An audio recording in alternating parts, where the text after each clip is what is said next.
दोस्तों, इस बारे में तो किसी भी भारतीय को शक नहीं है कि यहूदी पूरी दुनिया में सबसे ज़्यादा प्रताड़ित की जाने वाली कौम है। यहूदियों ने 1945 के दौर में जो कष्ट सहे थे, उसने पूरी दुनिया की मानवता और इंसानियत को मानने वाले लोगों के दिल हिला कर रख दिए थे। हालांकि 1945 के बाद यहूदियों ने राहत की सांस ली कि अब नाजी जर्मनी का अंत हो गया है, हिटलर का अंत हो गया है, तो अब उनके अच्छे दिन आएंगे।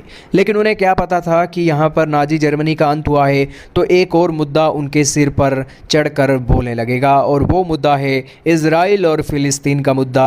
और उसी की कड़ी में यहूदियों के नरसंहार की अब एक बातें सामने आ रही हैं। दोस्तों, आज इजराइल के मामले में, फिलिस्तीन के मामले में मुस्लिम देशों में बहुत गुस्सा है, इस बारे में किसी को भी शक नहीं है। और ये गुस्सा दिन प्रतिदिन बढ़ता जा रहा है, क्योंकि यहाँ पर जो मुस्लिम कम्युनिटी के लोग हैं वो मरने या मारने में विश्वास रख रहे हैं। और इसी कारण से दुनिया के अंदर जो यहूदी आबादी रहती है, उस आबादी को सिक्योर करने के लिए आज बहुत बड़ा चैलेंज देखने को मिल रहा है। हालांकि कुछ छुटपुट ऐसी घटनाएं भी हुई हैं जिसके बाद यहूदियों के ऊपर अटैक की खबरें सामने आई हैं, लेकिन ये छुटपुट झड़पें कब बड़े एक जंग का और दंगों का रूप ना ले लें, इसके बारे में किसी को भी अंदाज़ा नहीं है।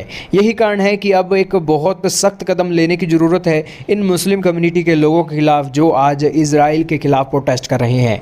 दोस्तों, ब्रिटेन के अंदर और इसी के साथ ही कनाडा के अंदर जो तस्वीरें आई थी वो तो आपने देख ली, लेकिन जर्मनी के अंदर जो तस्वीरें आई हैं वो भी आपको देखनी चाहिए। दरअसल जर्मनी के अंदर जो एक फिलिस्तीन समर्थक हैं, हालांकि जर्मनी के अंदर 2 लाख यहूदी रहते हैं।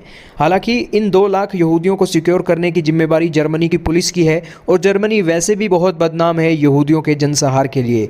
1945 में जब जनसंहार हुआ था, जर्मनी के कारण ही हुआ था, और जो धब्बे जर्मनी के ऊपर लगे हुए हैं 1945 के, वो अभी तक धुले नहीं हैं।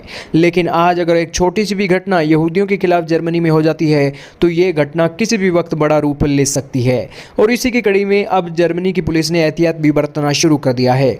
दरअसल कुछ फिलिस्तीनी लोग अपने एक यहूदियों के धार्मिक स्थल इकट्ठा हो गए, और इकट्ठा होकर वहां पर वो यहूदियों के खिलाफ प्रोटेस्ट करने लगे और इजराइल के झंडों को जलाने लगे।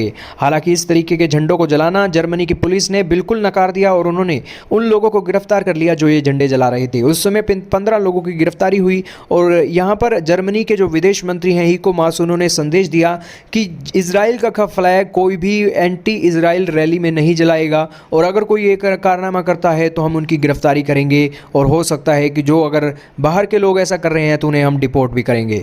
जर्मनी की सरकार बहुत सख्त है, इजराइल के मामले में किसी भी तरीके के माहौल को बिगड़ने नहीं देना चाहती है। इसी की कड़ी में सख्त से सख्त सजा के प्रावधान भी उसने कर दिए हैं।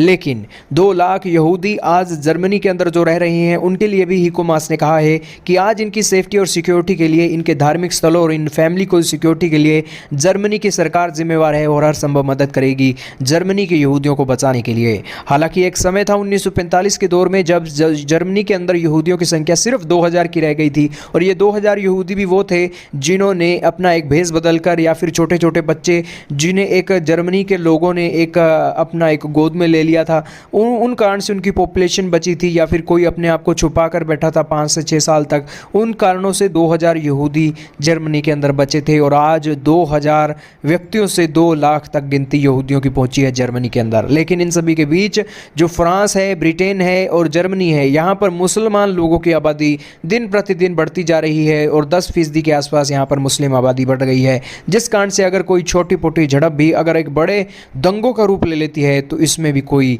दो राय नहीं है कि यहाँ पर स्थिति को संभालना बहुत मुश्किल हो जाएगा।